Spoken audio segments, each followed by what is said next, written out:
أعوذ بالله من الشيطان الرجيم بسم الله الرحمن الرحيم الحمد لله الذي نور قلوب العارفين بنور معرفته وأثبت فؤاد أنبيائه وأوليائه بقصص الأنبياء والمرسلين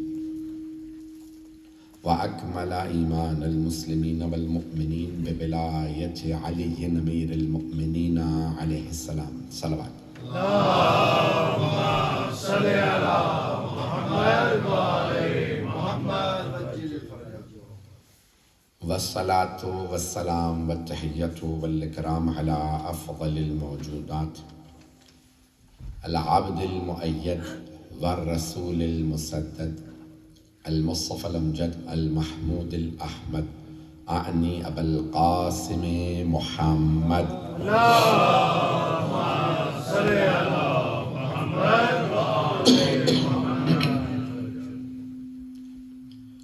وعلى روحه ونفسه وصهره وبسيه سيد الأتقياء والأصفياء مولى الموالي إمام المتقين علي بن أبي طالب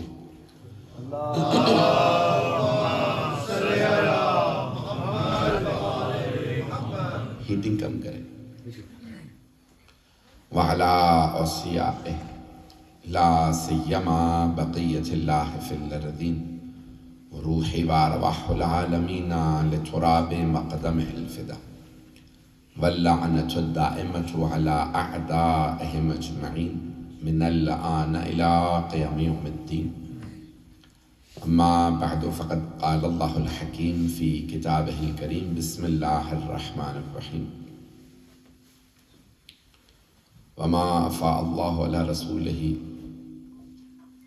منهم فما أوجفتم عليه من خيل ولا ركاب والله يسلط رسله على من يشاء والله على كل شيء قدير صدق الله العلي العظيم صلوات اللهم صل على محمد وعلى محمد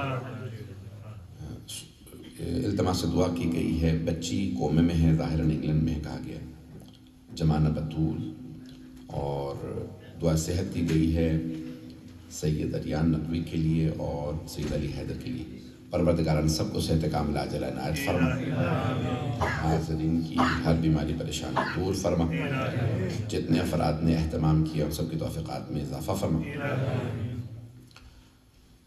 پروردگارہ ہمیں جنت البقیع دوبارہ تعمیر ہوتا دیکھنا نصیب فرما برائے خوشنودی صاحب الزمان اور ان کے ظہور کی تعجیل کے لیے بواد بلند صلوات اللهم صل على محمد وعلى محمد عزیزان گرامی آپ نے میرے چہرے سے اور آواز سے اندازہ لگا لیا ہوگا کہ میرا سینہ جکڑا ہوا مسلسل سفر رہا پاکستان میں تھا ابھی آیا ہوں اور پھر اس کے بعد یہاں پہ میرے بھائی زیخم عباس صاحب کا بے انتہا اصرار تھا میں حاضر ہوا ہوں کل سے پھر لندن اور پھر پرسوں سے مانچسٹر پھر مجھے کینیڈا بھی جانا مجھے خود نہیں سمجھ میں آ رہا کہ میں اپنی صحت کے ساتھ کیسے سفر کروں گا جو مطالب پیش کروں اسے قبول فرمائیے گا بہت بہت محترم اور جید علماء موجود ہیں مؤمنین جو سنتے رہتے ہیں مجالس کو آواز بھی کم کر دیجیے گا کیونکہ میری آواز جیسے جیسے وقت گزرتا رہے گا بڑھتی رہے گی سب کو آواز صاف آ رہی ہے میری آواز تنگ تو نہیں کر رہا میرا گلا تنگ تو نہیں کر رہا گفتگو سمجھ میں آ رہی عزیزان گرامی چند الفاظ کی پہلے تشریح کروں گا اور پھر انشاءاللہ مقدمہ فدق پیش کروں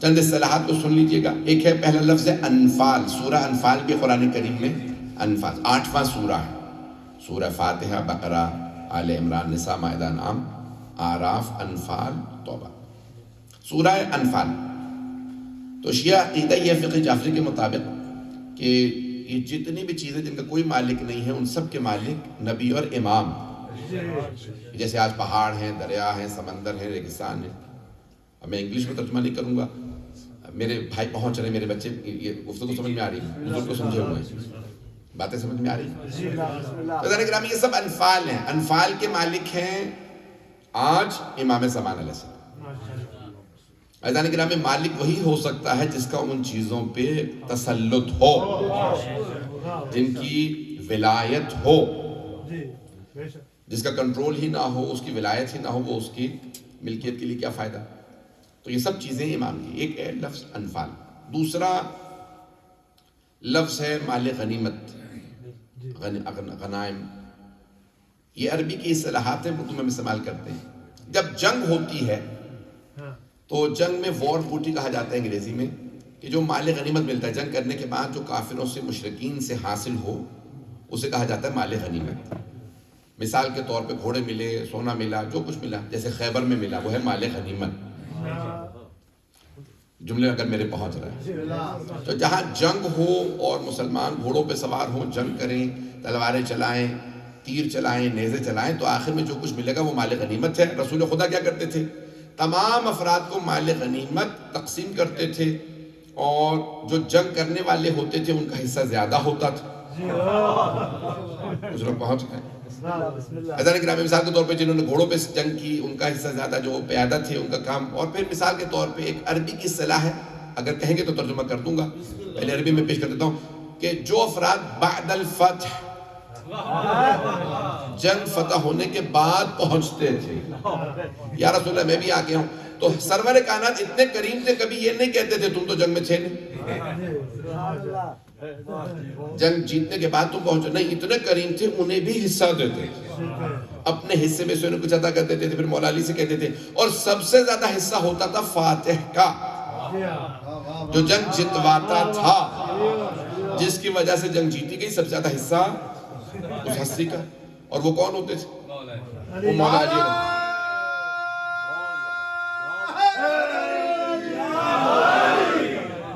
میرے جملے پہنچ رہے ہیں تمام حضرات؟ تو جانے گرامی اب ساری جنگوں میں مولا امین علیہ السلام فاتح ہیں، سوائے ایک غزوے کے کہ جس میں آپ کے بھائی حضرت جعفر طیار فاتح ہیں، مولا علی پورے مدینے کی حفاظت کر رہے ہیں. ہاں تبوک. تو جانے گرامی اب یہ غزوہ تبوک کے علاوہ سارے غزوات کے فاتح مولا امیر المؤمنین ہیں. البتہ غزوہ جس میں خود پیغمبر نے شرکت کی، اور سریہ جس میں پیغمبر نے شرکت نہیں کی بلکہ ایک فوج کو بھیجا. تو غزوات پہ اختلاف ہے، 27 ہیں یا 28، 27 ہیں یا 28. تو زیادہ تر مورخین نے لکھا 27 ہیں، اور بعض نے لکھا کہ 28. اور سارے کے سارے غزوات جو ہیں، انگریزی کی 2 اصطلاحات استعمال کر رہا ہوں، چلیں عربی میں بھی بتا دیتا ہوں، دفاعی اور جہاد ابتدائی کہا جاتا ہے. ڈیفینسو یا افینسو. بچے یہاں کی انگریزی سمجھ لیں، کیونکہ مجھے آپ کی زبان نہیں آتی ہے تو میں انگریزی کا سہارا لینے پہ مجبور ہو رہا ہوں. ڈیفینسو یعنی آپ پہ حملہ کیا، آپ نے دفاع کیا، اور افینسی کہ آپ نے جا کے حملہ کیا، اسے کہتے ہیں جہاد ابتدائی، اور دوسرا کہلاتا ہے دفاع. عزیزان گرامی تمام علماء نے لکھا ہے، شیعہ سنی تمام نے، کہ رسول خدا کے جتنے غزوات ہیں وہ سب ڈیفینسو ہیں،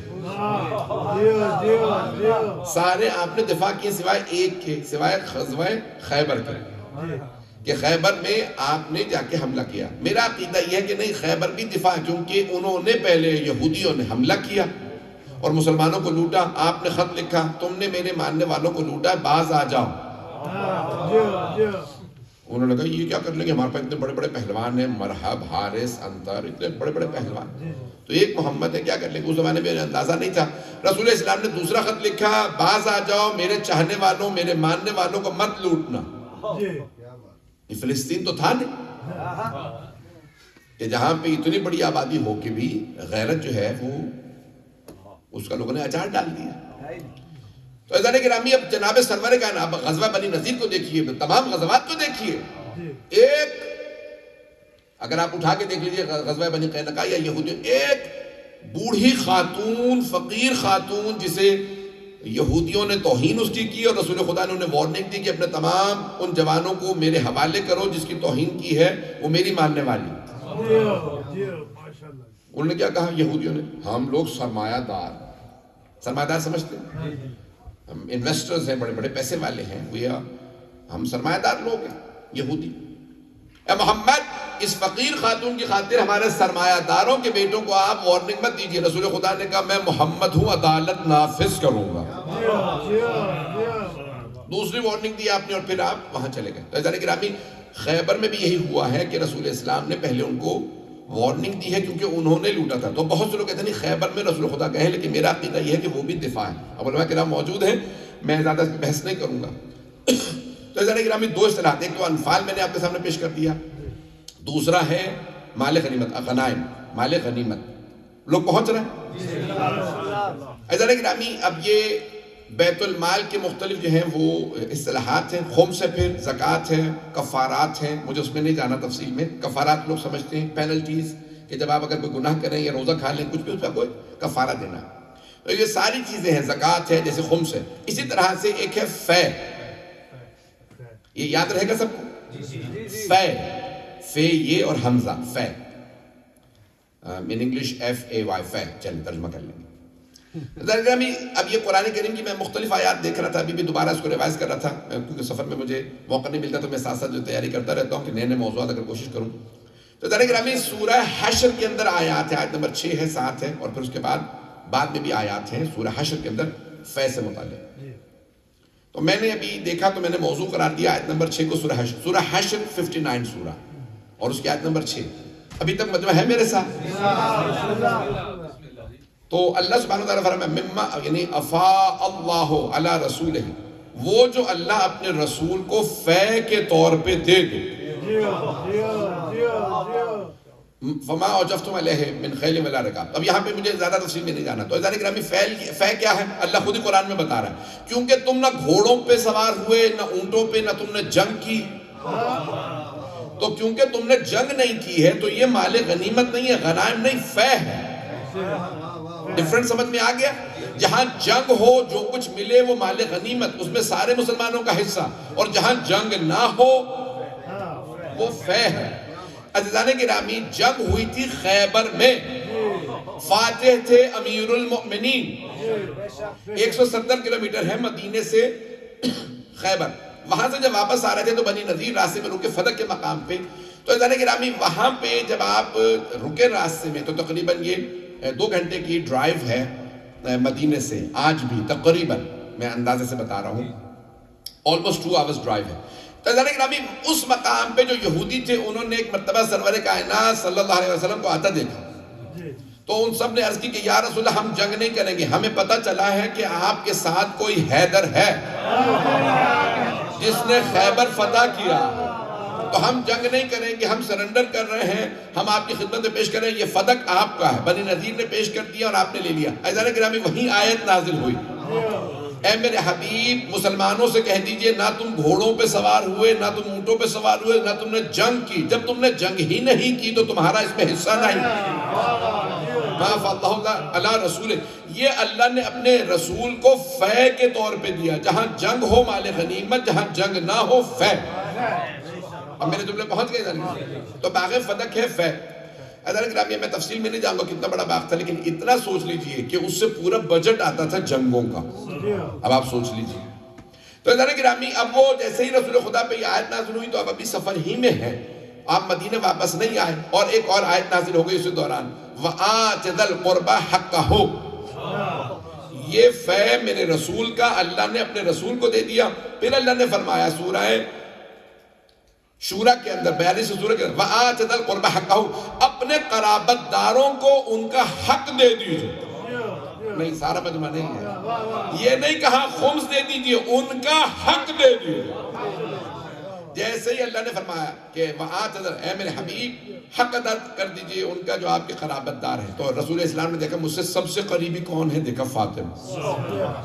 سب سے قریبی تھی خاتون جنت سلام اللہ علیہا. تو سرور کائنات نے فوراً واپس آنے کے بعد مدینے لکھا کہا کہ فاطمہ باغ فدق آپ کا ہے. تو عزیزان گرامی اب یہاں پہ کیا ہوا؟ جناب سیدہ نے ایک جملہ فرمایا جو مورخین نے لکھا کہ بابا جان میں تو باغ فدق میں جاؤں گی نہیں کیونکہ وہ دور ہے. تو اب آپ انگریزی میں ایک لفظ استعمال ہوتا ہے، میں آج ساری لیگل بحث کر رہا ہوں. خدا کی قسم میں نے لاہور میں مقدمہ پیش کیا، وہاں جتنے وکلاء تھے کہہ رہے تھے کہ مولانا لگ رہا تھا کہ آپ کورٹ میں کھڑے ہیں اور ساری دلیلیں پیش کر رہے ہیں. میں نے ساری اصطلاحات پیش کی ہیں جو قانونی اصطلاحات ہیں جو میں آپ کے سامنے چیلنج دے کے پیش کر رہا ہوں. اب جناب سیدہ نے فرمایا بابا جان میں تو باغ فتح میں جاؤں گی نہیں، تو آپ کیا کیجئے کہ علی کو پاور آف اٹارنی دے دیجئے. یہ پورا اس کا عمل دخل، یہ پاور آف اٹارنی علی کے نام ہے. عزیزان گرامی اسی کو کہا توجہ. اب یہاں پہ چند اصطلاحات ہیں، ایک ہے ولایت، ایک ہے وکالت. کچھ لوگ پہنچ گئے ہیں. عزیزان گرامی مثال کے طور پہ میں اپنی بیٹیوں کا ولی ہوں. سارا مجمع نہیں. یہ میری باتیں پہنچ رہی ہیں, مجھے بچے بتائیں گے تاکہ میں بولتا رہوں. مثال کے طور پہ دو علماء موجود ہیں بہت جید اور میرے محترم, مثال کے طور پہ عقد پڑھنے جاتے ہیں. ایک مولانا جاتے ہیں نکاح پڑھنے کے لیے, اور وہ کہتے ہیں کہ بھئی مولانا دونوں کی طرف سے وکیل بن جائیے. وکیل جس پر وکالت ہو. اتنے میں دوسرے مولانا صاحب بھی آ جاتے ہیں, تو وہ کہتے ہیں مولانا صاحب آپ ایک طرف سے نکاح پڑھ لیجئے, دوسری طرف سے میں وکالت دے رہا ہوں اپنی بیٹی کی دوسرے مولانا صاحب کو. پتہ نہیں لوگ ہیں یا نہیں. دیکھیں ولی ہے باپ, وکیل تو بدلا جا سکتا ہے, ولی نہیں. پتہ نہیں لوگ ہیں یا نہیں, ابھی بھی مجمع نہیں ہے. عزیزان گرامی, وکیل بدلا جا سکتا ہے, ولی نہیں. میت کا جنازہ ہے, جنازہ پڑھانے سے پہلے ولی میت سے اجازت لینی ہوگی. دو بڑے جید علماء موجود ہیں, ان کے سامنے پیش کرا فقہی مسئلہ ہے. ولی میت کون ہے؟ اگر مرد ہے تو اس کا بڑا بیٹا, اور اگر باپ زندہ تھا تو باپ ولی ہے. خاتون ہے اور کئی ولی جمع ہو جائیں, جیسے بیٹا بھی ولی ہے, باپ بھی ہے, شوہر بھی, اپنے اپنے مرحلوں میں سب ولی تھے. تو اب کون ولی ہے؟ تو کہا شوہر. شوہر سے اجازت لینی ہوگی. پتہ نہیں لوگ ہیں یا نہیں. یہ نے فقہی بحث کر کے غلطی تو نہیں کر دی؟ میری باتیں پہنچ رہی ہیں؟ تو جانے کہ ابھی باپ بھی موجود, بیٹا بھی موجود, اگر شوہر بھی موجود ہے تو شوہر ولی ہے. جو پہنچ رہے ہیں, ہم جب کلمہ پڑھتے ہیں تو کہتے ہیں علیون ولی اللہ وکیل اللہ نہیں.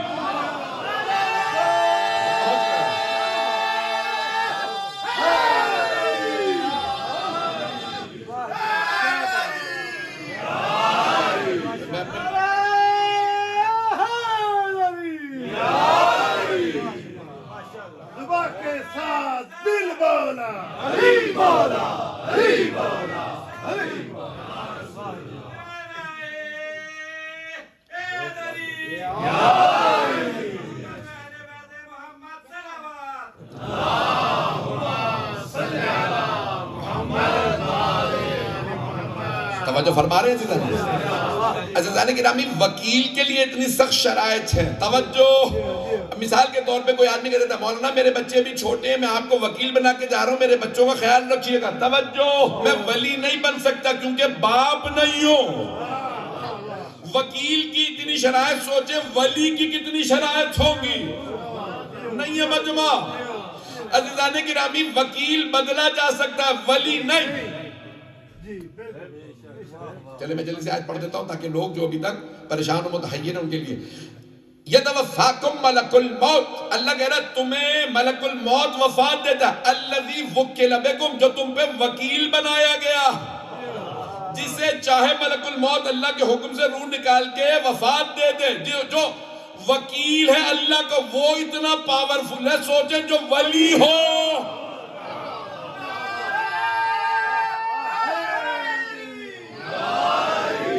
جملے پہنچ گئے تھے جانے گرامی, ولی اللہ ہمیشہ کے لیے ولی ہے. جب ترجمہ کریں گے تو علیون ولی اللہ, علی ہمیشہ کے لیے اللہ کے ولی ہیں, تھے نہیں.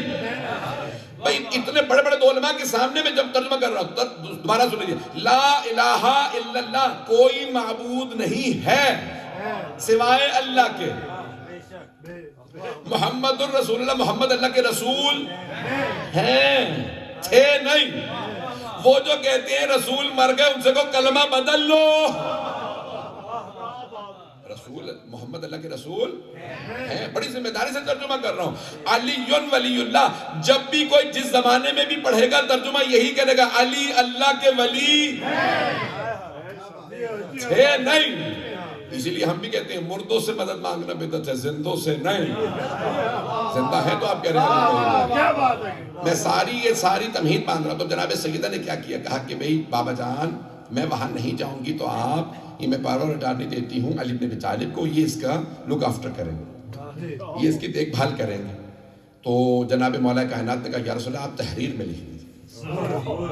ابھی میرے بھائی شاعر صاحب یا مجھے نہیں یاد ہے, مجھ سے پہلے پڑھ رہے تھے تو تحریر کا انہوں نے ذکر کیا. عزیزان گرامی, یہ تحریر کی جو بات ہے یہ مولا کائنات نے فرمائش کی تھی. یا رسول اللہ, کوئی کل یہ نہ کہہ دے کہ تحریر نہیں تھی, آپ تحریر لکھ دیجئے. تو پھر وہاں جناب سرور کائنات نے لکھا, کہا کہ میں اللہ کا رسول محمد اپنے بھائی علی کو وکیل بناتا ہوں اور سیدہ کو یہ ملکیت میں دیتا ہوں باغ فلک. توجہ رہے عزیزان گرامی. عزیزان گرامی اب سمجھ میں آیا یہ رسول خدا کا ان پڑھ ماننا کیوں ضروری ہو گیا تھا. ان پڑھ مانیں گے تبھی تو کہیں گے لکھ ہی نہیں سکتے تھے, تحریر کہاں سے آ گئی. پہنچ رہے ہیں میرے جملے پہنچ رہے ہیں. عزیزان گرامی یہ جو اتنی جگہوں پہ ہے رسول خدا نے یہ دستخط کیے, یہ کیا, وہ کیا, اپنے مہر کو دیکھا کہ یہ میں نے تو کہا تھا یہ لکھوانا, یہ کیوں لکھا, پتہ نہیں لوگ ہیں یا نہیں.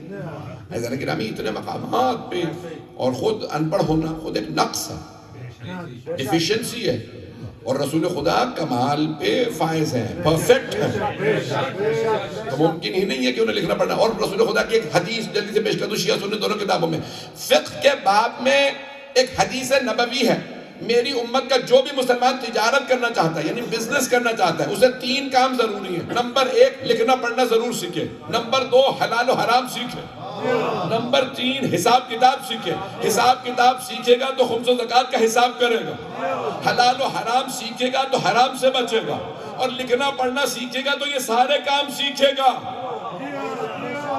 کسی صحابی نے پلٹ کے نہیں کہا یا رسول اللہ آپ نے بھی تو پوری زندگی تجارت کی ہے, ہمیں بڑھاپے میں لکھنا پڑھنا ضروری ہے تو آپ کیوں نہیں سیکھتے.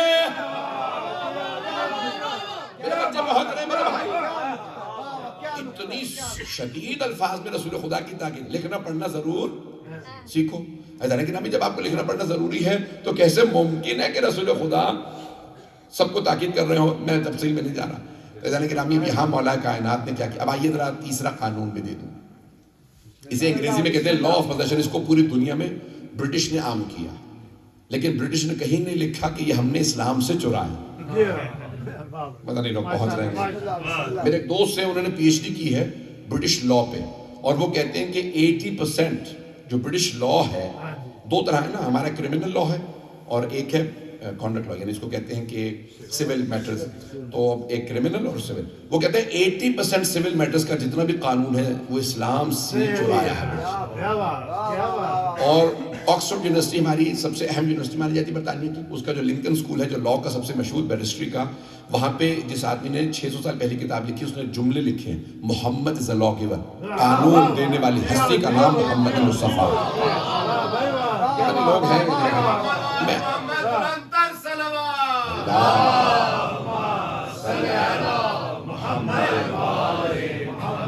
میں نے زیادہ ٹائم تو نہیں لے لیا اصطلاحات میں. تو عزیزان گرامی ایک لا آف پوزیشن میں نے بھی پیش کیا, انگریزی میں کہتے ہیں لا آف پوزیشن. اسے عربی میں کہا جاتا ہے قاعدۃ الید, اردو میں بھی کہتے ہیں نا قاعدہ قانون. بھئی کوئی قاعدہ قانون بھی ہے. اب یہاں کے بچوں کے لیے میں پیش کر رہا ہوں تاکہ کسی بھی ذہن میں شبہ نہ رہے فدق پہ آج کے بعد. میں سارا قانونی آپ کے سامنے مقدمہ پیش کر رہا ہوں جناب سیدہ سلام علیہ کا. تو اردو میں بھی کہتے ہیں قاعدہ قانون, عربی میں کہتے ہیں قاعدہ. جیسے قاعدۃ الید, ید کہتے ہیں ہاتھ کو, جیسے کہتے ہیں مولا علی ہے ید اللہ, اللہ کا ہاتھ, وجہ اللہ, اللہ کا چہرہ.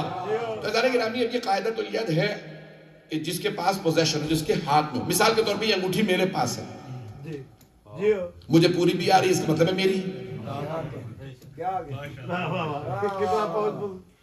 اب مثال کے طور پہ یہاں پہ کوئی آدمی کہہ دیتا ہے یہ انگوٹھی مولانا کی نہیں میری ہے, تو دلیل اسے لانا ہوگی, گواہ اسے لانا ہوں گے, کیونکہ وہ دعویٰ کر رہا.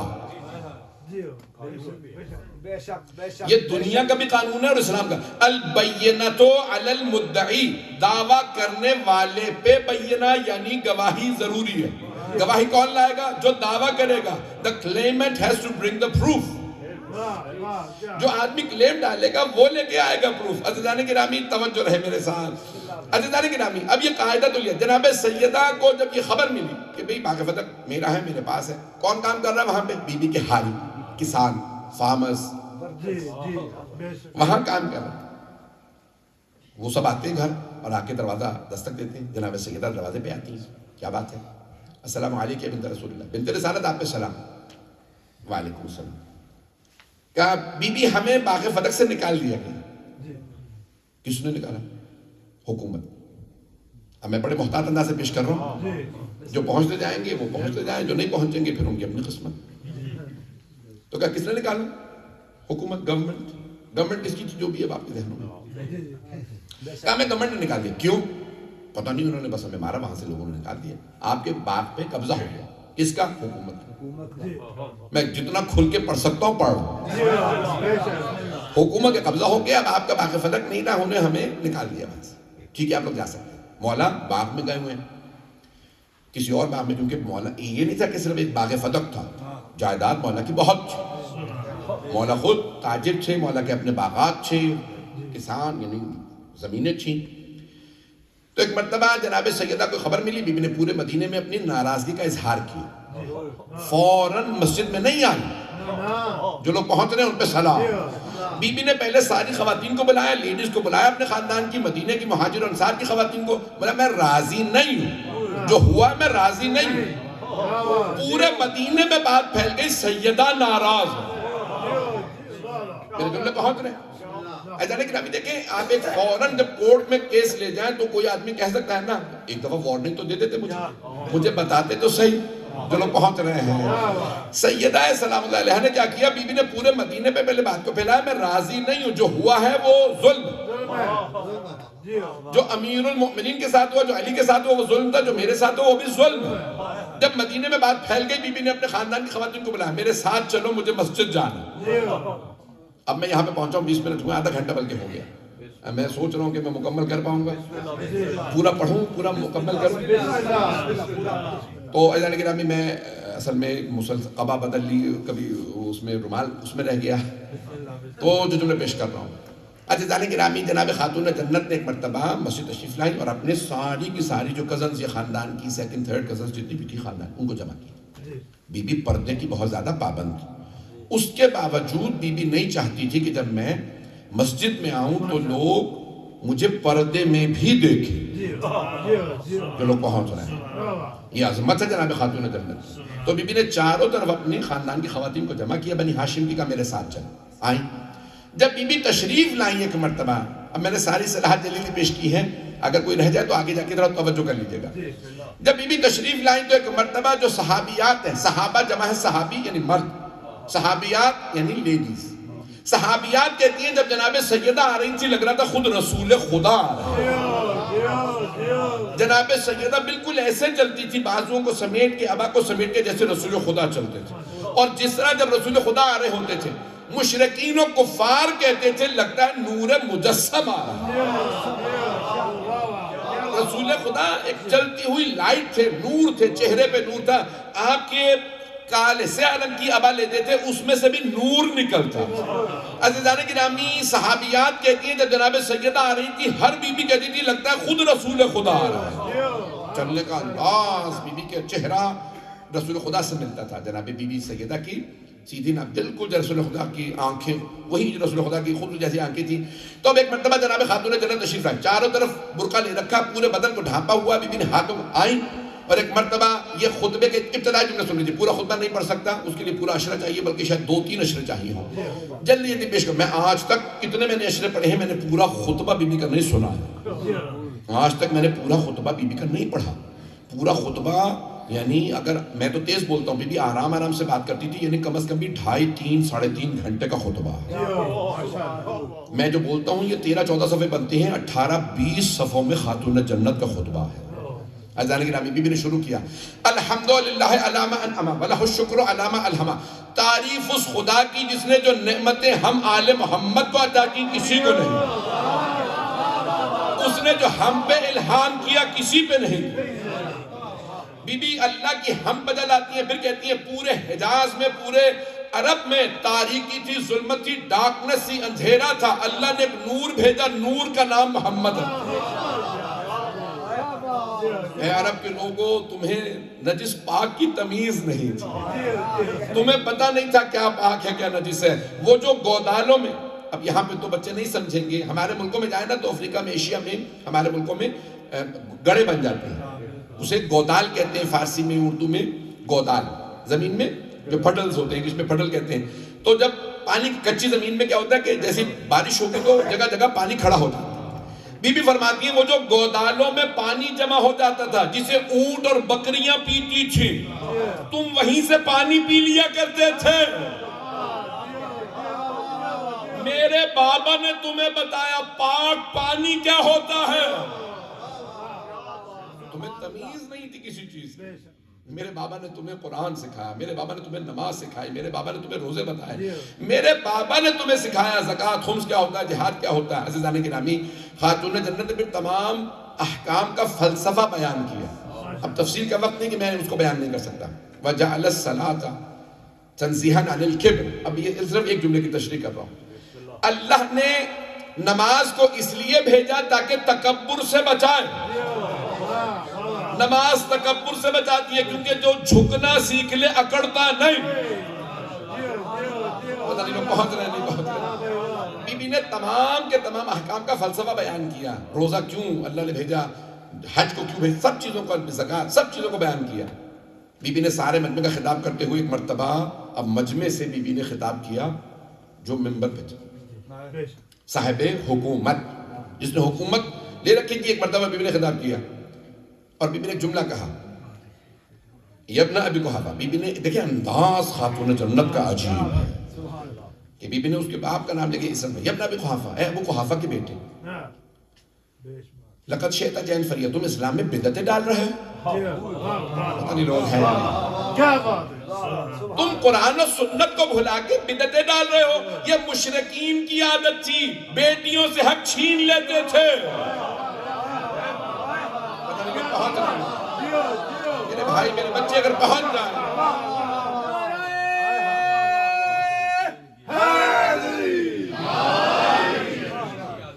یہ اسلام سے پہلے کی عادت تھی، خواتین سے حق چھین لیا جاتا تھا، بیٹیوں کی شادی نہیں ہونے دیتے تھے. مثال کے طور پہ قرآن سے شادی کر دی گئی جیسے آج، بیٹیوں کو زندہ دفنا دیا. اسلام میں بیٹیوں کے حقوق ہیں، خبردار اسلام میں بدعت نہ ڈالنا. آج تم ایسا کرو گے نسلیں ایسا کرتی رہیں گی. اگر آج ایسی چیزیں نظر آئیں جہاں لوگ خواتین کو حقوق نہ دیں، بیوی کی بھی احترامی کریں، گالی بکیں، سمجھ جائیے گا کہ کوئی بدعتی گزرا ہے.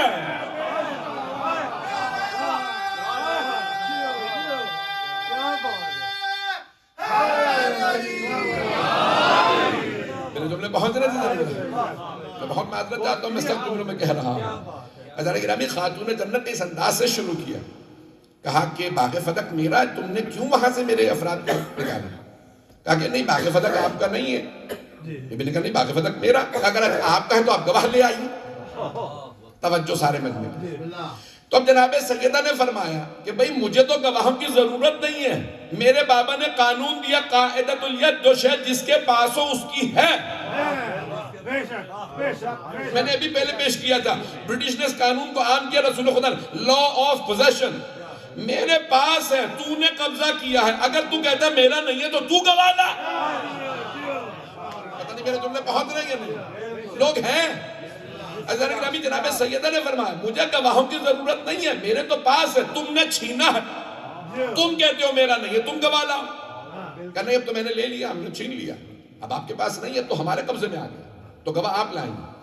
بی بی نے کہا مجھے گواہوں کی ضرورت نہیں ہے کیونکہ میرے پاس تھا، چند دن پہلے تک میرے پاس تھا، 2-2.5 برس سے وہاں ہمارے حالی کام کر، پتہ نہیں لوگ ہیں تو تم گواہ نہیں، ہمیں گواہ نہیں چاہیے کیونکہ ہم حکومت ہے، گورنمنٹ نے قبضہ کر لیا، حکومت نے. میں پاکستان کے حالات نہیں سنا رہا ہوں، پتہ نہیں آپ لوگ حکومت کے معاملات کو سن کے پریشان ہو گئے.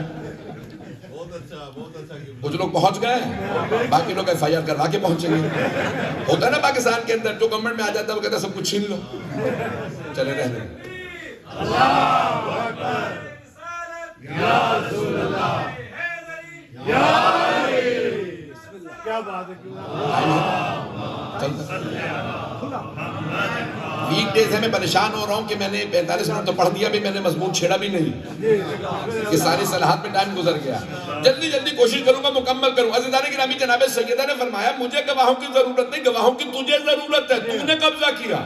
کہا نہیں، اب تو ہم نے لے لیا، 4 دنوں کا ہمارے پاس، آپ گواہ لے آئیے. بی بی نے کہا ٹھیک ہے، میرے پہلے گواہ ہے علی، ابو الحسن علی ابن ابی طالب میرے پہلے گواہ. تو ایک مرتبہ حکومت نے کہا کہ لیکن علی تو آپ کے شوہر ہے. تو بی بی نے کہا کیا ہوا؟ اگر شوہر ہے تو کیا ہوا؟ کہا لیکن شوہر تو بیوی کے حق میں گواہی نہیں دے سکتا. بیوی نے کہا یہ قرآن میں لکھا. پتہ نہیں لوگ ہیں کیا قرآن میں لکھا؟ اللہ نے بتایا ہے قرآن میں کہ شوہر بیوی کے حق میں گواہی نہیں دے سکتا. اس نے کہا نہیں قرآن میں تو نہیں ہے. کیا میرے بابا نے فرمایا ہے کہ شوہر بیوی کے حق میں گواہی نہیں دے سکتا؟ کہ نہیں آپ کے بابا نے بھی نہیں فرمایا. اب پتہ چلا قرآن و سنت کو دونوں ہی کو نہیں مانتے تھے. پہنچ رہے ہیں میرے بچے. قرآن و سنت ہی کا دھوس تھا نا. بیوی نے ایک ہی جملے میں جو میرے بزرگ پہنچ گئے وہ سلامت رہے. بیوی نے فرمایا بھائی تم کہہ رہے ہو کہ بھئی شوہر علی میرے حق میں گواہی نہیں دے سکتے. کیوں؟ کیا قرآن میں لکھا ہے؟ نہیں قرآن میں نہیں ہے. کیا میرے بابا نے فرمایا؟ نہیں آپ کے بابا نے بھی نہیں فرمایا. پھر کیوں قبول نہیں کرو گے تم علی کی گواہی کو؟ کہ بس میں قبول نہیں کروں گا, میں گورنمنٹ. لوگ پہنچ رہے ہیں. پتہ نہیں آپ لوگ کہاں پہنچ رہے ہیں. میں خدا رسول کی قسم اسلام آباد پہ نہیں پڑھ رہا. جو لوگ پہنچ رہے ہیں وہ پہنچ رہے ہیں. میں تو اپنی مجلس پڑھ رہا ہوں. عزیزان گرامی جناب خاتون جنت نے فرمایا کہ جب قرآن و حدیث میں نہیں کیوں بھئی علی کی گواہی قبول نہیں ہے. آپ کے پاس اور گواہ تو لے آئیے, علی کی گواہی میں قبول نہیں کروں گا. بی بی نے کہا میری دوسری گواہ ہے ام ایمن. توجہ, حضرت ام ایمن کون؟ جناب آمنہ کی, جناب عبداللہ کی کنیز جو رسول خدا کو میراث میں ملی تھی. آگے میراث کا مسئلہ آنے والا ہے. تو پہلے ہی بی بی نے کہا یہ جو میراث, بوڑھی خاتون جناب ام ایمن, وہ جناب آمنہ سے بچی نہیں تھی اس وقت بھی. اللہ نے انہیں اتنی لمبی زندگی دی کہ پنجتن کی گواہ. رتبہ مقام ہے جناب ام ایمن کا. رسول خدا نے انہوں نے کہا کہ آپ آزاد ہیں. کہ نہیں میں چھوڑ کے نہیں جاؤں گی. کہ نہیں آپ نے مجھے پالا, میں آپ سے کہہ رہا ہوں آپ جہاں جانا چاہیں. کہ میں نے آپ کی ماں آمنہ سے وعدہ کیا تھا جب تک زندہ ہوں محمد کی خدمت میں رہوں. بے انتہا رسول خدا نے ان کو احترام. جناب سیدہ ان سے بڑی محبت کرتی تھی, مولا حسن حسین. کیوں؟ ہمارے نانا کو پالا. پتہ نہیں لوگ پہنچ رہے نہیں پہنچ رہے. خاندان اہل بیت نے کبھی بھی کسی کی نیکی کو ضائع نہیں کیا. پتہ نہیں لوگ ہیں یا نہیں. حضرت فضہ اگر کنیز بنی تو خدا کی قسم امام حسن حسین کنیز نہیں کہتے تھے, کیونکہ ماں کی خدمت کی ہمیں پالا. ہمیشہ کہتے تھے اما فضہ, عظمت آل محمد. حضرت گرامی کبھی کسی کو ڈیگریڈ نہیں کیا, کسی کی تذلیل و تضحیک نہیں, یہ ہمارے ہیں. پتہ نہیں لوگ پہنچ رہے ہیں. حضرت گرامی جناب ام ایمن جیسی آئیں, جناب ام ایمن کی کمر جھکی ہوئی تھی, ہاتھ میں عصا تھا, بوڑھی خاتون تھی. آئیں کہ میں گواہی دینے کے لیے تیار ہوں فدق فاطمہ کا. گورنمنٹ نے کیا کہا, حکومت نے, نہیں آپ کی گواہی قبول نہیں. حضرت ام ایمن نے خود ہی کہا کیوں؟ کہ آپ خاتون نے قرآن میں لکھا عورت کی گواہی آدھی ہے, تو آپ کی گواہی تو قبول ہی نہیں, آدھی گواہی ہے, پوری گواہی چاہیے. جناب ام ایمن نے مجمع کو دیکھا, ارے جملہ کہا, ایوہ الناس سے لوگوں, یاد ہے اسی مسجد میں پیغمبر نے اسی منبر سے فرمایا تھا اگر ام ایمن کبھی گواہی دے تو گواہی آدھی نہیں پوری ہے.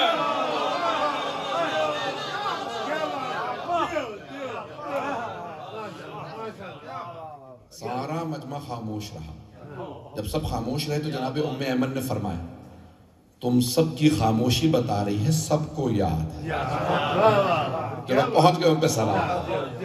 اگر یاد نہ ہوتا تو کہتے تھے ہمیں یاد نہیں ہے, آپ علیہ باللہ جھوٹ بول رہے ہیں. پتہ نہیں لوگ ہیں نہیں.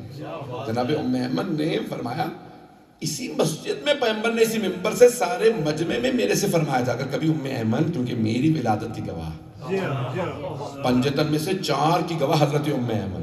جب لوگوں نے پوچھا تھا نا رسول خدا کیسے پیدا ہوئے, تو کہا پاک و صاف. پتہ نہیں لوگ ہیں یا نہیں. 4 کی گواہ جناب ام ایمن ہے. صرف مولا علی کی گواہ نہیں ہے, کیونکہ مولا کی ولادت کعبے میں ہے. میرے جملے پہنچ رہے تھے لیکن کہ جیسی پہلے کی ولادت تھی ویسی 5ویں کی پاک و صاف, تمام آلائشوں سے پاک. پتہ نہیں لوگ پہنچ رہے ہیں نہیں پہنچ رہے. میں ممبر پہ زیادہ نہیں کھول سکتا. عزیزان گرامی جناب ام ایمن نے کہا میں گواہی دینے آئی. کہا نہیں آپ خاتون ہیں, آپ کی گواہی قبول نہیں. جیسے حکومت نے جناب سیدہ سے کہا آپ کی دوسری گواہی بھی رد, اور کوئی گواہ ہو تو لے آئیے. بی بی نے کہا پھر حسنین میرے گواہ, میرے دونوں بیٹے حسن اور حسین علیہ السلام یہ میرے گواہ. کہ نہیں یہ تو رسول خدا نے بھی فرمایا کہ گواہی بالغ کی قبول ہے. جملے پہنچ رہے ہیں. بالغ 15 سال کا بچہ ہوگا, لڑکا 15 سال کا ہوگا تو گواہی, یہ دونوں چھوٹے ہیں, یہ تو 10 سال کے بھی نہیں. پیغمبر بالغ کی گواہی قبول کرتے تھے, یہ دونوں نابالغ ہیں. بی بی نے کہا اچھا یہ دونوں نابالغ ہیں؟ کہا کہ تو پھر میرے بابا کو کیوں سمجھ میں نہیں آیا کہ آپ نے فرما دی الحسن والحسین سیدہ شباب اہل الجنہ. حسن و حسین جوانان جنت کے سردار ہیں, انتظار کیوں نہیں کیا کہ جوان ہو جائیں؟ جوانوں کا سردار بنا رہے ہیں بچوں کو, انتظار تو کر لیتے جوان ہو جائے پھر جوانوں کے سردار. جب وہ 4 اور 3 برس کے سردار ہو سکتے ہیں تو 8 اور 9 برس کے میرے گواہ کیوں نہیں؟ پتہ نہیں میرے جملے پہنچ رہے ہیں. اس وقت جب میرے بابا نے فرمایا, یہ اور بھی چھوٹے تھے, فرمایا جوانان جنت کے سردار, جوانوں کے سب, یہ نہیں کہا بچوں کے, کہ جوانوں کے سید شباب, جوانوں کے سردار. تو اس وقت تو اور چھوٹے تھے, تم کہہ رہے ابھی بھی بچے. تو میرے بابا نے ان کی جوانی کا انتظار کیوں نہیں کیا کہ میں نہیں جانتا میں گواہی قبول نہیں کروں, آپ کی گواہی رد. یہ دونوں بھی گواہ رد. میرا ایک سوال ہے, غور سے سنیے گا اور پھر جواب گھر تک سوچتے جائیں گے. بی بی نے کتنے گواہ بنائے؟ 4. حضرت مولا امیر, جناب ام ایمن, امام حسن حسین. میرا سوال, اگر جناب سیدہ مسجد میں کھڑی تھی نا, آواز دیتی تھی سلمان گواہی دیجیے میرے لیے, ابو ذر گواہی دیجیے, مقداد گواہی دیجیے, عمار گواہی دیجیے, حذیفہ گواہی. عزیزان گرامی مسجد بھری تھی صحابہ رسول سے, بہت سے ایسے تھے جو جناب سیدہ کی طرف تھے, اکثریت. میں جملے جو پیش کر رہا ہوں, اگر بی بی کسی کو بھی آواز دے کے کہہ دیتی کہ میرے لیے گواہی دو کہ فدق میرا ہے, تو کیا وہ گواہی نہ دیتے؟ توجہ, گواہی دیتے یا نہ دیتے؟ خدا کی قسم جناب سلمان سے کہتی گواہی دو میرے لیے, جناب سلمان گواہی دیتے, جناب ابو ذر, جناب مقداد, عمار سب گواہی دیتے بی بی کے حق میں. لیکن بی بی نے کہا میں گواہ بلاؤں گی ہی نہیں تاکہ ساری تاریخ لکھے علی حسن حسین کو رد کیا گیا. اب بتاؤ تم اس کے ساتھ ہو یا ان کے ساتھ؟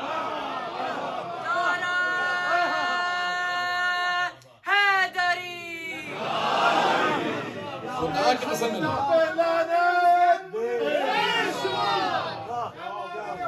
مجھے منظور ہے سولی, میں نام تیرے قاتل کے چھپا نہیں سکتا, میں خوف کرتا ہوں لعنت تیرے دشمن پہ, میں منافق اپنی نسلوں کو بنا نہیں سکتا.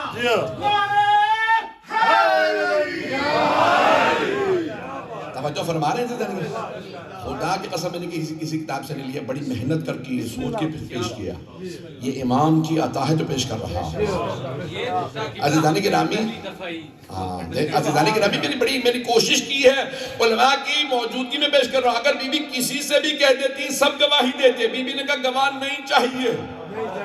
یاد رکھنا انہوں نے ان معصوم کن کو رد کیا؟ جنہیں مباہلہ میں عیسائیوں نے قبول کر لیا. کرسچنز نے, عیسائیوں نے ان کی گواہی کو قبول کر لیا تھا, انہیں مسلمانوں نے رد کر دیا. میرے جملے پہنچ رہے ہیں. جنہیں اللہ کہہ رہا ہے یہ سچے ہے, تم کہہ رہے نہیں ان کی گواہی قبول. علیہ باللہ. بڑے بڑے جید علماء کہتے ہیں بی بی پہ سب سے بڑا ظلم دروازے گرانے سے بھی بڑا ظلم بی بی کو جھٹلانا. میرے جملے پہنچ رہے ہیں. میں ابھی مسائل پہ نہیں آیا, میں جانتا ہوں یہ سخت جملے ہیں, بہت سے مومنین, بہت سے سالات اس کو برداشت نہیں کرتے. میں بھی مضمون مکمل کرنا چاہتا ہوں. بسم اللہ بسم اللہ. میں جانتا ہوں وقت تمام ہو گیا, تو 10 منٹ 15 منٹ. ایک مرتبہ جناب سیدہ سلام اللہ علیہ نے فرمایا, جب کہا نا کہ بھئی یہ آپ کے گواہ رد ہیں, یہ ہمیں گواہ قبول نہیں. بی بی نے اور کسی کو گواہ نہیں بلایا. بی بی نے کہا اچھا ٹھیک ہے, تم نے میرے گواہوں کو رد کر دیا, تم کہتے ہو یہ آپ کے گواہ قبول نہیں. مجھے یہ بتاؤ اگر فدق باغ فدق میرا نہیں ہے تو کس کا ہے؟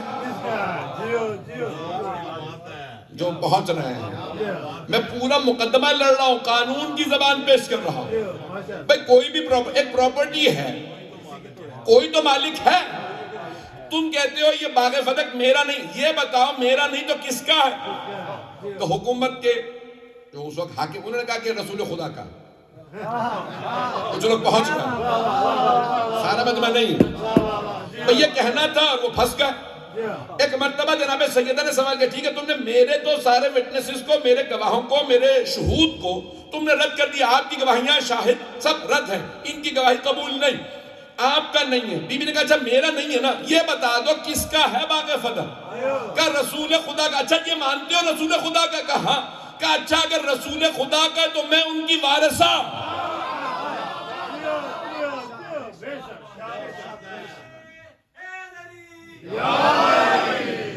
اگر یہ مانتے ہو کہ باغ فتح رسول خدا صلی اللہ علیہ وسلم کا ہے تو میں ان کی وارث ہوں۔ تو انہوں نے کہا نہیں لیکن ایسا نہیں ہو سکتا کہ آپ وارث ہوں۔ بی بی نے کہا کہ اترثو اباک ولا ارثو ابی، کیا تو اپنے باپ کا وارث ہو سکتا، میں اپنے بابا کی وارث نہیں ہو سکتا؟ لقد جئت شیئا فریہ، تم اسلام میں بدعتیں کیوں ڈال رہے ہو؟ ایک مرتبہ کہا نہیں رسول خدا نے مجھ سے ایک حدیث کہی تھی۔ کہا کیا حدیث کہی تھی؟ کہ اِنَّا مَعَاشِرَ الْأَنْبِيَاءِ لَا نَرِثُ وَلَا نُورَثُ، ہم جو گروہ انبیاء ہیں نہ ہمارا کوئی وارث ہوتا ہے نہ ہم کسی کے وارث۔ حدیث سمجھ میں آگئی؟ نہ ہم کسی کے وارث ہوتے نہ ہمارا کوئی وارث ہوتا۔ بی بی نے کہا تو ہر بات پہ مجھ سے گواہ مانگتا ہے، تیرے پاس اس حدیث کا کوئی گواہ ہے؟ پتہ نہیں لوگ ہیں یا نہیں۔ بھئی ہر بات پہ آپ مجھ سے کہہ رہے ہیں گواہ لے آئیے، گواہ یہ آپ کا ہے گواہ لے آئیے، تو اب بتاؤ آپ نے جو کہا میرے بابا نے فرمایا ہم گروہ انبیاء نہ ہمارا کوئی وارث نہ ہم کسی کے وارث، کوئی گواہ ہے؟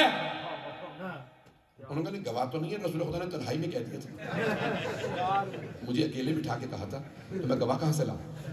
بھئی توجہ سے سنیے گا، میرے جملے ضائع نہ ہو۔ عزیزان گرامی ایک مرتبہ حاکم نے کہا رسول خدا نے مجھ سے تنہائی میں اکیلے میں کہا تھا، اب میں گواہ کہاں سے لے کے آؤں؟ مجھے بلا کے کہا کہ نہ ہم نبی کسی کے وارث ہوتے نہ ہمارا کوئی وارث ہوتا، بس ابھی یہ کہہ ہی رہے تھے کہ کسی خاتون نے آواز دی بابا جان آپ تنہا نہیں تھے، پردے کے پیچھے میں سن رہی تھی، رسول خدا نے کہا تھا نہ نبیوں کا کوئی وارث نہ نبی کسی کے وارث۔ حاکم نے ایک مرتبہ کہا اب تو گواہ بھی مل گئے، میری بیٹی گواہی دے رہی ہے، میں تو آپ کو بالکل بھی میراث نہیں دوں گا کیونکہ اب تو گواہ بھی مجھے مل گئی۔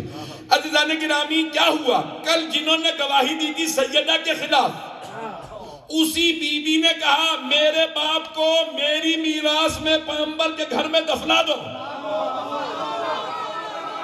سارا مجمع نہیں ہے، خدا کی قسم مثلا شیعہ سنی علماء نے یہی لکھا کہ ایک ام المومنین نے کہا میرے باپ کو دفنا، لوگوں نے کہا یہاں یہ پیغمبر کا گھر ہے، پیغمبر کے گھر میں صحابی کیسے دفن ہو سکتا ہے؟ کہا میں پیغمبر کی بیوی وارثہ ہوں۔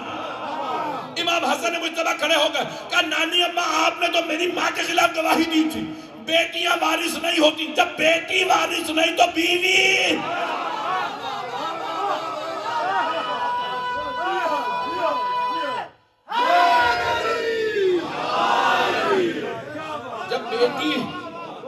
جب بیٹی وارث نہیں ہو سکتی تو بیوی کیسے وارث ہو سکتی؟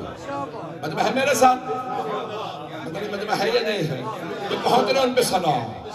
عزیزان گرامی جناب سیدہ سلام اللہ علیہ نے کہا کہ بھئی آپ یہ کیسی بات پیش کر رہے ہیں کہ میرے بابا نے فرمایا کہ ہم گروہ انبیاء نہ کسی کے وارث نہ ہمارا کوئی وارث، کیا آپ کو اس حدیث سے مسئلہ کیا ہے؟ میں نے تو خود سنی ہے تو میں کیسے آپ کی بات؟ بی بی نے کہا میں کیسے مان لوں، میرے بابا پہ قرآن نازل ہوا تھا، میرے بابا ایسی حدیث کہہ ہی نہیں سکتے جو قرآن کے خلاف ہو۔ حکومت نے کہا قرآن کے خلاف کیسے ہے حدیث؟ ابھی بھی نے 3 آیات پڑھی، اگر سننا چاہیں میں نے کہا پورا مقدمہ پیش کروں گا، میں جانتا ہوں وقت تمام ہو گیا۔ بی بی نے فرمایا تم نے یہ جو حدیث پڑھی ہے یہ قرآن کے خلاف ہے۔ کہا کیسے قرآن کے خلاف ہے؟ بی بی نے قرآن کریم میں لکھا یوصیکم اللہ للذکر مثل حظ الانثیین، یوصیکم اللہ فی اولادکم للذکر مثل حظ الانثیین، اللہ تمہیں تمہاری اولاد سے متعلق وصیت کرتا ہے کہ تمہارے بیٹوں کا حصہ بیٹیوں کی نسبت دگنا ہوگا۔ کہ اس میں کہاں لکھا لیکن نبیوں کی بیٹی کا حصہ نہیں ہوگا؟ پتہ نہیں لوگ ہیں، آیت ہے مطلق، آیت ہے ایبسلوٹ، سب شامل ہے، کہاں لکھا ہے نبیوں کی؟ کرنے لیکن رسول خدا نے مجھ سے تنہائی میں کہا تھا۔ بی بی نے کہا قرآن کریم میں جناب زکریا دعا مانگ رہے ہیں جناب زکریا نبی ہیں، اللہ نے انہیں ایک ہی بیٹا دیا یحییٰ، وہ بھی نبی. کچھ لوگ پہنچ گئے. رب حبلی پروردگارہ اپنے پاس سے مجھے وارث عطا فرما، یرثنی و یرث من آل یعقوب، جو میرا بھی وارث ہو اور آل یعقوب کا بھی وارث. اللہ نے ایک ہی بیٹا دیا وہ نبی، جو وارث ہے وہ بھی نبی، جس کا وارث ہے وہ بھی نبی. تو کہہ رہا نا نبی وارث ہوتے نا نبیوں کو کوئی وارث، قرآن کہہ رہا وارث ہیں. توجہ، جو پہنچ گئے ان پہ سلام. بی بی نے تیسری آیت کی تلاوت فرمائی، وارث سلیمان و داؤد، اور داؤد کے وارث سلیمان ہوئے. فلسطین کی حکومت ملی جناب سلیمان کو، کس سے؟ جناب داؤد سے. جناب داؤد بھی نبی، جناب سلیمان بھی نبی. وہ کہتے ہیں نبیوں کو کوئی وارث نہ، نبی کسی کے وارث. قرآن کیا وارث ہیں؟ میرے جملے پہنچ گئے. کہ اب آپ جو بھی کہیں میں تو اسی حدیث پہ عمل کروں گا جو میں نے سنی، میں آیتوں پہ کیوں عمل کروں؟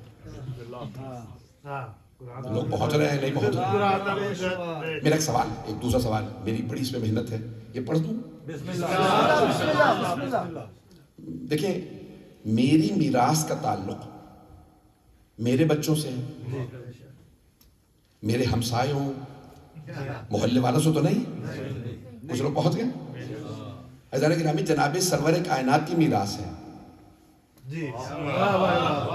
اور آپ کی میراث کا تعلق ہے آپ کی بیٹی سے.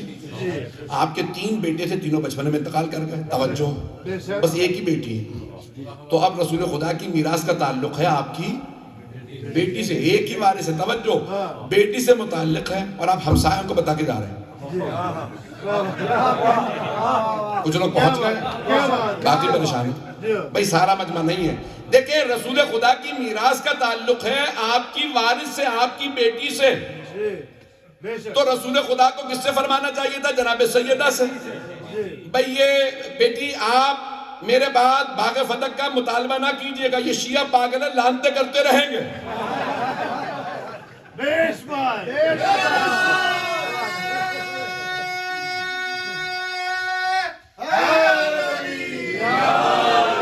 میرے جملے پہنچ رہے ہیں. بھئی سرور کائنات صلی اللہ علیہ وسلم عقل کل ہیں. وہ محلے والوں کو کیوں کہ قبضہ کر لینا، وہ سیدہ کو بتاتے دعویٰ نہ کرنا.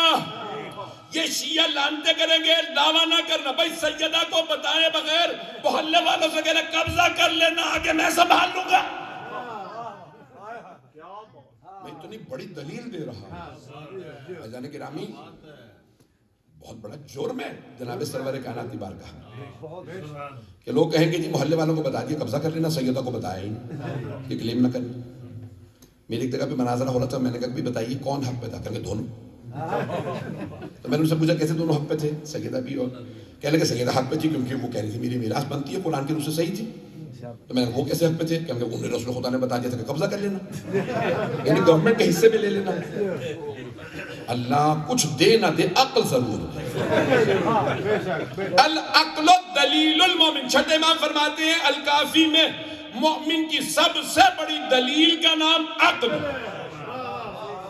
عزیزان گرامی، آج عیسائیت میں چلے جائیے، عیسائی مذہب میں بڑے بڑے دیکھیں علماء موجود ہیں، میں بڑی ذمہ داری سے کہہ رہا ہوں. کرسچینٹی میں چلے جائیں، وہ کہتے ہیں عیسیٰ ابن اللہ، اللہ کا بیٹا ہے.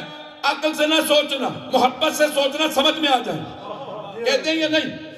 عزیزان گرامی، ہندو مذہب میں چلے جائیے، عیسائیوں میں چلے جائیں، ساری دنیا میں چلے جائیں، سب کہتے ہیں عقل کو چھوڑ کے دین سمجھو کہ سمجھ میں آئے گا. ہمیں چھٹے امام نے کہا خبردار، جب بھی کوئی کہے نا عقل کو چھوڑ دو، کہنا تجھے چھوڑ دوں گا، عقل کو نہیں چھوڑتا.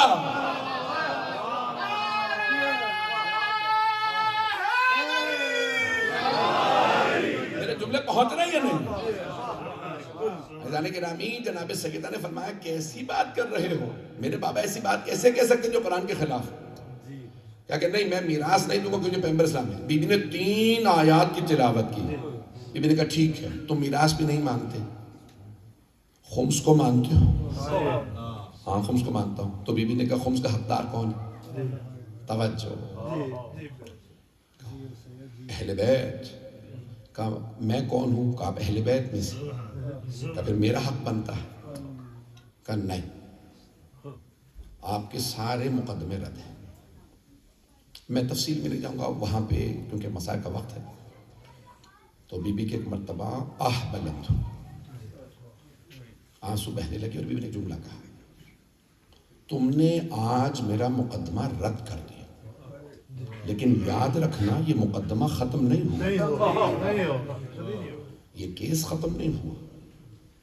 میں قیامت کو دوبارہ کیس پیش کروں, یہ میں دوبارہ مقدمہ لڑوں گا. والحکم اللہ, اس دن حاکم خود اللہ ہو. جج کون ہوگا, قاضی کون ہوگا, حکم خود اللہ. والزعیم محمد, میرے وکیل میرے بابا محمد مصطفیٰ, میرے ڈیفینڈنٹ میرے بابا ہوں. والزعیم محمد, اور میرے گواہ ہوں گے علی, حسن, حسین. میں دیکھتی ہوں اس دن کون میرا مقدمہ رد کرتا ہے. اس دن جب تمہارا مواخذہ ہوگا اس دن سے ڈرو. ایک مرتبہ مجمع رونے لگا کہ آج بی بی, وہ بی بی دربار میں کھڑی رہی جن کے لیے رسول خدا کھڑے ہو جاتے تھے. فخر الدین رازی شیعہ عالم نہیں ہے. بس اب بھائی 5 سے 10 منٹ کی زحمت دوں گا. یقین میں نے, میرا پورا بدن پسینے پسینے ہے, مجھے بخار تھا, میں نے پھر بھی کوشش کی پڑھوں. خون ذکر دے رہا ہوں آپ کی خدمت میں, اگر توجہ رہے میرے ساتھ 5 سے 10 منٹ کی زحمت دوں گا. فخر الدین رازی کہتے ہیں جب جناب سیدہ چلی نا مسجد سے گھر کی طرف, تو بی بی کا برقع چادر زمین پہ خط کھینچ رہی تھی, یعنی بی بی کے قدم اٹھ نہیں رہے تھے. بی بی کو کون لے کے جا رہا تھا, جناب فضہ, جناب ام ایمن, جناب اسماء, جناب, یہ ساری بیویاں بی بی کو گھر لا رہی تھی. کیوں؟ جناب سیدہ کو اس بات کا, اب آئیں جملہ پیش کر دوں, اقول عودا و بدوا ولا اقول ما اقول غلطا ولا افعل ما افعل شططا. خدا کی قسم میں غلط بات نہیں کہتی, میں جھوٹ نہیں بولتی, میں سچ کہہ رہی ہوں. جب بی بی نے یہ جملے کہے نا تو بی بی کے آنسو بہنے لگے. اب تحریر کا معاملہ اختلافی ہے. میں نے اب تک جو کچھ پیش کیا یہ اختلافی نہیں ہے, یہ شیعہ سنی سب علماء نے لکھا ہے. تحریر کا مسئلہ پیش کر دوں, تحریر کو پھاڑ دیا گیا تھا, پڑھ دوں, میرے بہت سے بھائی برداشت نہیں کریں گے. کسی نے کہا کہ اے سیدہ اگر آپ کے پاس تحریر ہوتی تو ہم مان لیتے, اگر رسول خدا نے لکھ کے دیا ہوتا. بی بی نے ایک مرتبہ تحریر نکالی, کہ دیکھو میرے بابا نے لکھا تھا. بعض کہتے ہیں یہ ہمارے بھائی رسول کہتے ہیں کہ نہیں, یہ رسول خدا کی تحریر نہیں تھی بلکہ خلیفہ کی تحریر تھی جو دوسرے خلیفہ کو پیش کی کہ دیکھو پہلے نے لکھ دیا کہ آپ کا ہے, بس بھئی اب سب نے یہ لکھا ہے, تحریر کو کسی نے پھاڑ دیا. میں وہ نام نہیں لینا چاہتا. ایک مرتبہ تحریر کو پھاڑا, ہوا میں اڑا دیا, بس تحریر کا پھاڑنا تھا. جناب سیدہ نے رو کے فرمایا آج تم نے میرا حق چھین لیا, لیکن یاد رکھنا میرا ایک بیٹا مہدی آئے گا, وہ میرے سارے ظلم کا بدلہ لے گا. تم نے جو کچھ مظالم ڈھائے ہیں ایک ایک ظلم کا بدلہ لے گا. بس بھئی رونے میں بخل نہ کیجیے گا. یقین مانے مجھ سے وہ جملے ادا نہیں ہو رہے. بانی مجلسی میرے بھائی بار بار کہہ رہے تھے مولانا کھل کے سارے مسائل پڑھیے گا, بی بی کی شہادت پڑھ لیجیے گا. یقین مانے مجھ سے بی بی کی شہادت پڑھی نہیں جاتی, لیکن جو چند جملے پیش کروں اسے قبول فرمائیے گا. جب جناب سیدہ گھر آئی نا تو ایک 6 برس کی بی بی سامنے کھڑی تھی, نام تھا زینب کبریٰ. جیسے جناب زینب نے ماں کو دیکھا کہ اماں حق مانگنے گئی تھی, مل گیا. اب بی بی کو کیا خیال آ رہا ہوگا, بار بار ایک ہی بات سوچ رہی ہوں گی.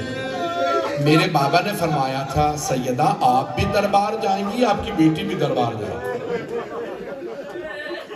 لیکن ایک فرق ہوگا, آپ صحابی کے دربار میں جائیں گے, آپ کی بیٹی شرابی کے دربار میں. اب بی بی کیا سوچ رہی ہوں گی, صحابی کا دربار ایسا تھا میرے بال سفید ہو گئے, میری کمر جھک گئی, اب شرابی کا دربار کیسا ہوگا. جناب سیدہ رونے لگی اور ایک مرتبہ جناب زینب کو دیکھ کے سوال کیا, بیٹی جب آپ شرابی کے دربار میں جائیں گی تو کیا کیجئے گا. پیش کروں, جناب زینب نے فرمایا اماں میں صبر کروں گی. مولا علی کے بیٹے ہیں, ایک نام ہے محمد حنفیہ, حضرت عباس علیہ السلام سے بڑے ہیں, مولا حسین سے چھوٹے ہیں, اپنی ماں سے ایک لوتے بیٹے ہیں. جب مولا سجاد آئے نا, شام سے واپس آئے کربلا سے, تو انہوں نے سوال کیا آپ کون ہیں, مجھے بار بار چچا کیوں کہتے ہیں.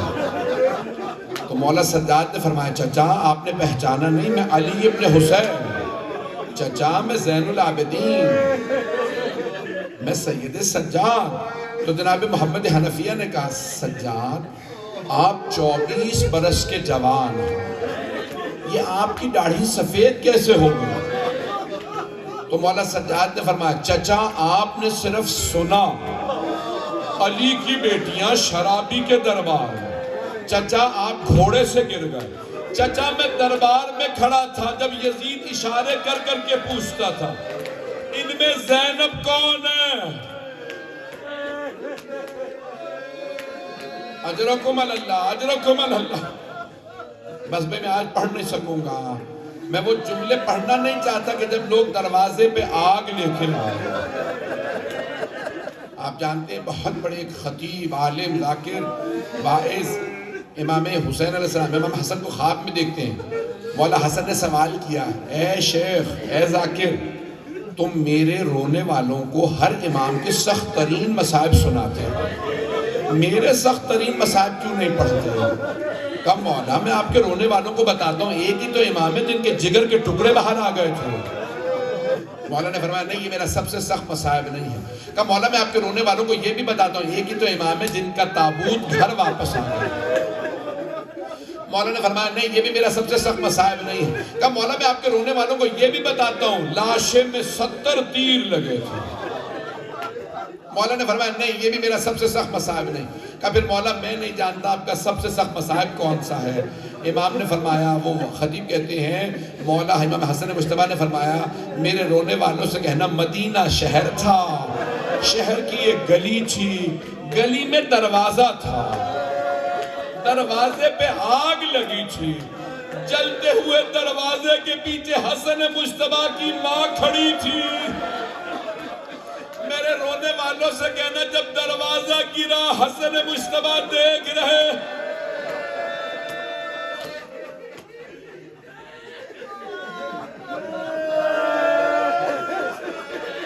اجرکم اللہ، اجرکم اللہ۔ میں 2 سے 4 منٹ کی زحمت دوں گا، میں دیکھ رہا ہوں ہر آنکھ میں آنسو ہے، بھئی رونے میں آج بخل نہ کیجئے گا۔ بی بی نے وصیت کی تھی یا علی غسلنی باللیل، مجھے رات میں غسل دیجئے گا، مجھے رات میں کفن دیجئے گا، مجھے رات میں حنوط دیجئے گا، میرا جنازہ وصلی علیہ باللیل، میرا جنازہ رات میں پڑھیے گا، ودفننی باللیل، مجھے رات میں دفنا دیجئے گا، مجھے رلانے والوں کو میرے جنازے میں نہ آنے دیجئے گا۔ بس بھئی رات کا وقت تھا، مولا امیر نے ایک مرتبہ تابوت میں جسد مطہر کو رکھا، لے جانے سے پہلے آواز فضا میرے بچوں سے کہیے ماں سے آخری مرتبہ ودا کر لیں۔ جناب فضا کہتی میں نے بلایا بی بی کے بچوں کو، جناب زینب ام کلثوم کو آواز دی بیویوں اپنی ماں سے ودا کر لیں۔ سب سے پہلے جناب زینب آئیں، 6 برس کی جناب زینب ماں کے جنازے میں آئی، لپٹ کے رونے لگی، بابا مجھے اماں کے ساتھ دفنا دیجئے، میں اماں کے بعد جینا نہیں چاہتی۔ مولا امیر سے جناب زینب کا رونا برداشت نہیں ہوتا تھا، مولا نے بیٹی کو پیار کیا، جناب ام کلثوم کو لائیں، جناب زینب 3 برس کی، مولا نے بیٹی کو پیار کیا، آواز فضا میرے دونوں بیٹے کہاں ہیں؟ جناب فضا نے آواز دی شہزادو آپ کے بابا بلا رہے ہیں۔ پہلے مولا حسن مجتبیٰ آئے، جیسے ہی آ کے ماں سے لپٹے نا بلند آواز سے رونے لگے، مولا نے آواز دی فضا میرا حسین کہاں ہے؟ جناب فضا نے عرض کی مولا حسین کہتے ہیں اگر میری ماں فخر مریم ہے تو میں فخر عیسیٰ ہوں، جب تک ماں نہیں بلائیں گی میں نہیں آؤں گا۔ مولا علی نے آواز دی حسین ماں سے ودا کر لیں، بس مولا کا بلانا تھا، مولا حسین تشریف لائے، دونوں ہاتھ دروازے پہ رکھے، ایک مرتبہ کہا بابا جب تک اماں نہیں بلائیں گی۔ مصائب کی کتابوں میں لکھا ہے کفن کے دونوں بند کھل گئے، 2 ہاتھ باہر نکلے، میرا دل کہتا ہے بی بی نے کہا ہوگا میرے غریب، میرے مظلوم، میرے پیاسے ماں سے ناراض نہ ہو، میں چھوڑ کے نہیں جا رہی، میں کربلا تک ساتھ جاؤں گی، جب شبر کا خنجر چلے گا میں گلے پہ انگلیاں رکھوں گی۔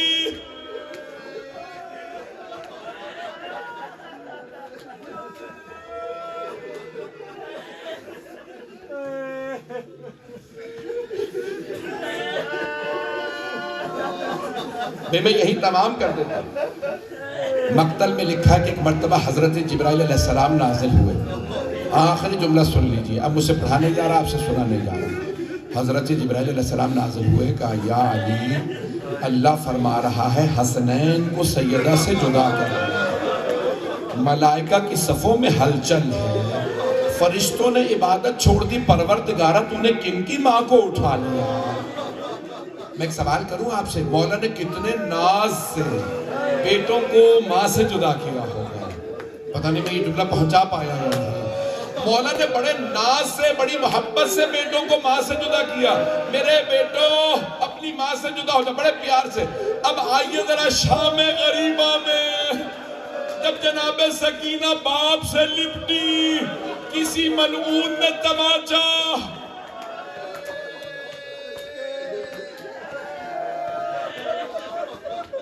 الا لعنت اللہ علی القوم الظالمین۔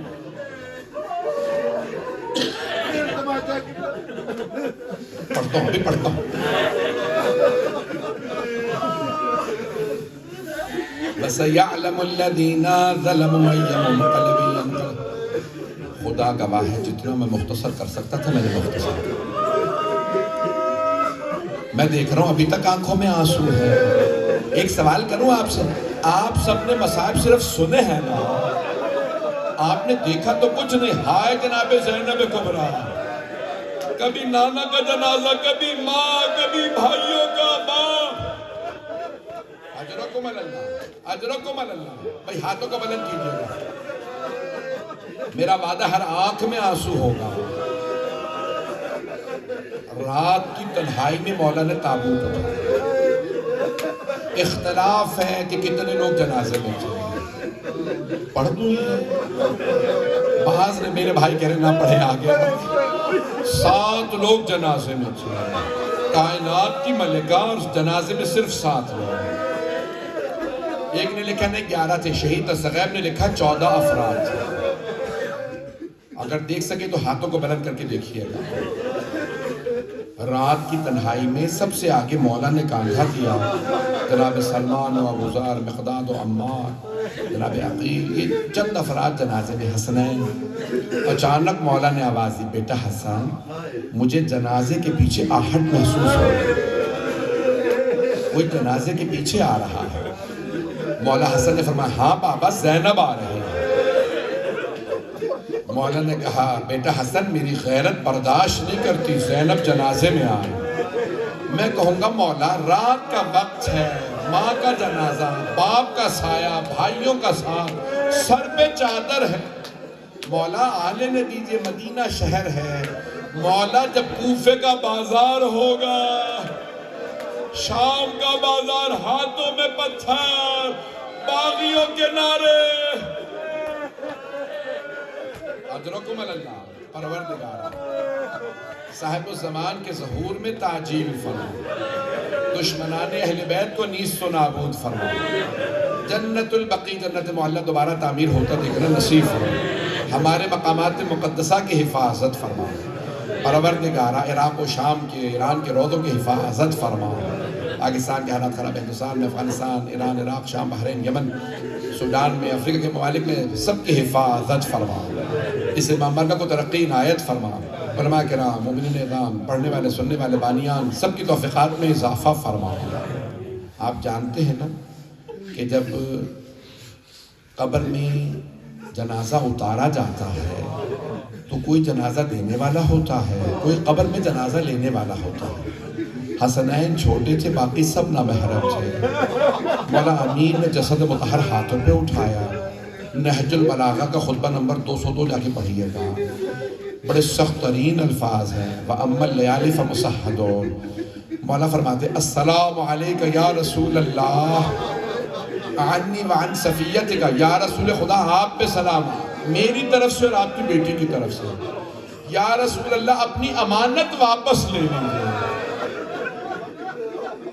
کہا تھا نا جب جناب سیدہ کی مولا علی سے شادی ہوئی تھی تو رسول خدا نے کہا تھا یا علی، فاطمہ میری امانت ہے آپ کے پاس۔ بس بھئی ایک مرتبہ مولا نے کہا یا رسول اللہ اپنی امانت واپس لے لیجیے۔ ایک مرتبہ قبر سے تو ہاتھ بلند ہوا، مولا نے کیا کہا ہوگا؟ یہی کہا ہوگا نا، یا رسول اللہ جنازہ آرام سے لیجئے گا، یہ وہ فاطمہ نہیں ہے جو آپ نے مجھے دی تھی، اس فاطمہ کا پہلو شکستہ۔ اجرکم اللہ، پروردگارا اتنی غربت، میں تو سب تم نے پڑھنے والا تھا۔ مولا فرماتے ہیں اما لیالی، ہائے مولا حسین جن کے پورے لاشے میں گھوڑے۔ اجرکم اللہ، اجرکم اللہ، بھئی آپ لوگ برداشت نہیں کر رہے ہیں۔ جناب سیدہ کو پرسہ پیش کرنے کا یہی حق تھا۔ میں جانتا ہوں نوبت چکے ہیں، آئیں ہاتھوں کو بلند کیجئے گا۔ جانتے ہیں جب جناب مولا کائنات کے الفاظ کیا ہیں؟ فَأَمَّا اللَّيَالِ فَمُسَا، آج کے بعد کسی رات میں مجھے سکون نہیں ملے گا۔ وَأَمَّا حُزْنِ فَسَرْمَدٌ، میرا غم ہمیشہ رہے گا۔ کیوں؟ میں نے وہ زخم دیکھے ہیں۔ میں آخری ہاتھ جوڑ کے جملہ کہہ رہا ہوں، ایک سوال کروں آپ سے۔ مولا نے خیبر کا در اکھاڑا، نہیں کہا میری کمر ٹوٹ گئی۔ عمر ابن عبد ود کو پچھاڑا، نہیں کہا میری کمر ٹوٹ گئی۔ مرحب حارث انتر کو مارا، بڑے بڑے پہلوانوں کو مولا نے ڈھایا، لیکن کبھی نہیں کہا میری کمر ٹوٹ گئی۔ لیکن جب سیدہ کا لاشا اٹھایا تو علی جیسے امام نے کہا میری کمر ٹوٹ گئی۔ نہ جانے کیسے مصائب ہے جناب سیدہ کے۔ پروردگارا تجھے واسطہ خاتون جنت کی عظمتوں کا، ہم سب کو صاحب الزمان کا ظہور دیکھنا نصیب فرما، دنیا سے ظلم کا خاتمہ فرما، دہشت گردی کا خاتمہ فرما، جنگوں کا خاتمہ فرما۔ پروردگارا اسلام و مسلمین کو کی نصرت عنایت فرما۔ پروردگارا تجھے واسطہ اپنے عزت و جلال کا ہمیں زندگی میں بار بار خاتون جنت کی زیارت نصیب فرما، آخرت میں جناب سیدہ کی شفاعت نصیب فرما۔ پروردگارا ہمیں ہمارے امام کے اعوان و انصار میں شمار فرما۔ ربنا تقبل منا انك انت السميع العليم بحق محمد وآلہ الطیبین الطاہرین المعصومین۔ ماتم ہے، ماتم حسین، یا حسین۔